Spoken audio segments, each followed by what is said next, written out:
আর অসংখ্য মানুষকে অসংখ্য সেনাবাহিনীর চাকরিচ্যুত করা হয়েছে।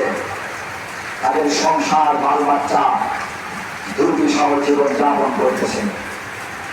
যাদেরকে হত্যা করা হয়েছে তাদের সন্তান পিতা হারা হয়েছে, তাদের স্ত্রী বিধবা হয়েছে, তাদের মা বাবা সন্তান হারা হয়েছে, তাদের সন্তানদেরকে দিন করা হয়েছে। কিন্তু তাতে এদের কিছু আসে যায় না। যারা হত্যা করেছে এদের কোনো ক্ষতি হয় নাই, বরং তারা আরো উল্লাস আনন্দ ঘর অবস্থায় তারা আছে। বন্ধুগণ, এই কালনাগিনী খুনি স্বৈরাচার দুর্নীতিবাজ ভোটচোর এর যদি আসল রূপ দেখতে চান তাহলে আমার ফাঁসি চাই মতিউর রহমান সেন্টুর লেখা আমার ফাঁসি চাই এই বইটা আপনারা পড়বেন।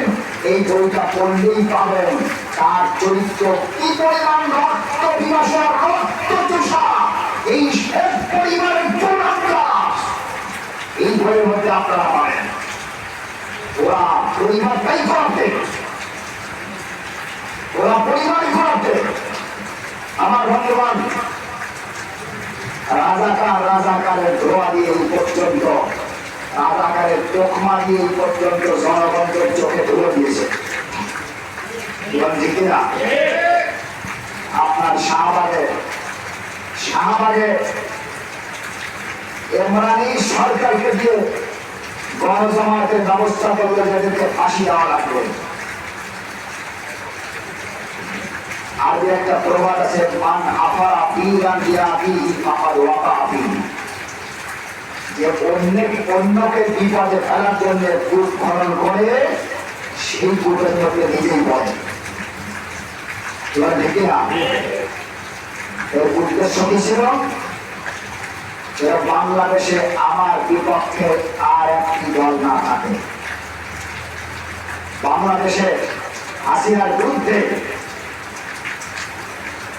আর একটি দল যেন না থাকে, কথা বলার মতো প্রতিবাদ করার মতো কোনো দল না থাকে।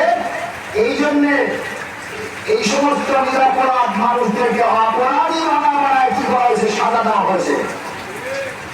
নিরাপরাধ মানুষ দেশের সব মানুষদের অপরাধ। সর্বশেষ সাইদি সাহেবকে চক্রান্ত করা হবে, এখানে তো ফাঁসি দিতে পারে না কারণ সেটা নিরাপরাধ। তারপরে তাকে কি করলো, আজীবন কারাগারে রাখার সিদ্ধান্ত হলো। সর্বশেষ দেখলো এত ভয় পায় না। যদি আমার ক্ষমতা ছিল হয় আর এই সাইড যদি জীবিত থাকে তাহলে আমার সব ফাঁস হয়ে যাবে।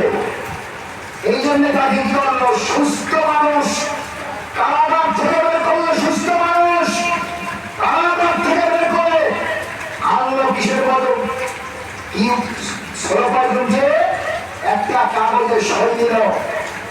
তখন সাইদ সাহেব সুস্থ কারাগারে সুস্থ মানুষ, তার থেকে স্বাক্ষর নেওয়া হলো।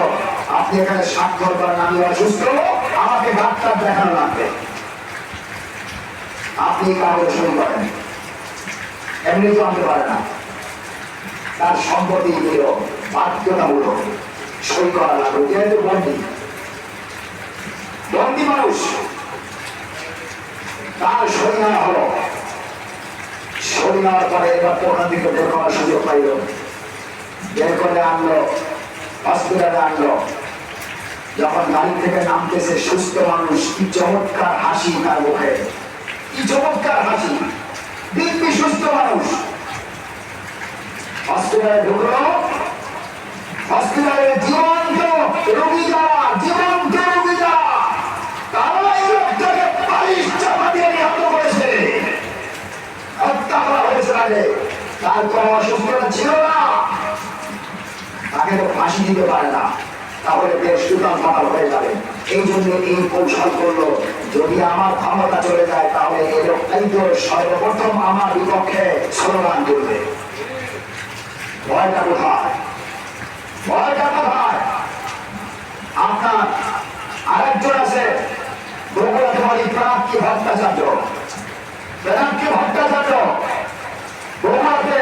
পারি এই হাসিনার যন্ত্রণায় একজন দেশপ্রেমিক যদিও হিন্দু মোদীর গোষ্ঠী উদ্ধার করে, মোদীর গোষ্ঠী উদ্ধার করে, দেশপ্রেমিক নাগরিক সে হাসিনার যন্ত্রণায় দেশ ছাড়তে বাধ্য হয়েছে। দেশ ছাড়ার পরের থেকে হাসিনার দুপক্ষে তার বক্তব্য প্ররোচনা সব চলতেছিল। সর্বশেষ তার এই প্রচেষ্টা 24 সালে এসে কাজে লাগছে। ঠিক সম্ভবত শুনে রাখুন, সম্ভবত এই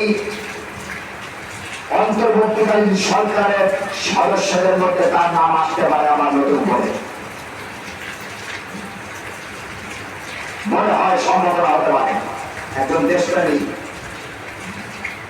ডক্টর ইউনূসকে যখন দেশের দায়িত্বভার দেওয়ার জন্য নির্বাচন করা হলো, 2 দিন দেরি করলো আসতে, মাইনার অপারেশন ছিল, দেরি করলো।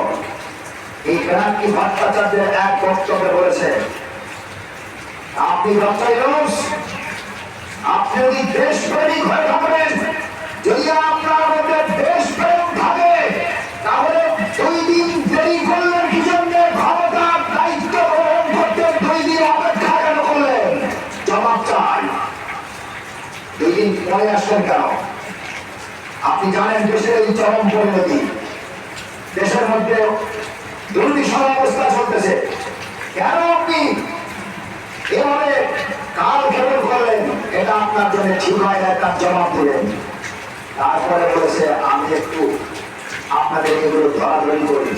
একটা সরকার চলতে হলে তার বিরোধী দল লাগে, একটা সরকার রাষ্ট্র পরিচালনা করতে হলে তার বিরোধী দল লাগে। মনে করবেন যে আমি আপনাদের বিরোধী দলের লোক, তাহলে আপনাদের চলতে সহজ হবে, আপনাদের চলতে সহজ হবে। এই রাম সাগর মার্কা জাতীয় পার্টির মতো রাম সাগর মার্কা বিরোধী দল নয়, ঠিক না? রাম সাগর জাতীয় পার্টি মানে হবে রাম সাগরেরা। সবার অপরাধীরা কোন অবস্থায় রেখে গ্রহণ করার কোনো সুযোগ নাই। এদের সহযোগিতা নিয়ে এই হাজার হাজার মানুষকে 16 বছর বসে হাজার হাজার মানুষ হত্যা করার ব্যবস্থা করে দিয়েছে এই রাম সাগরেরা।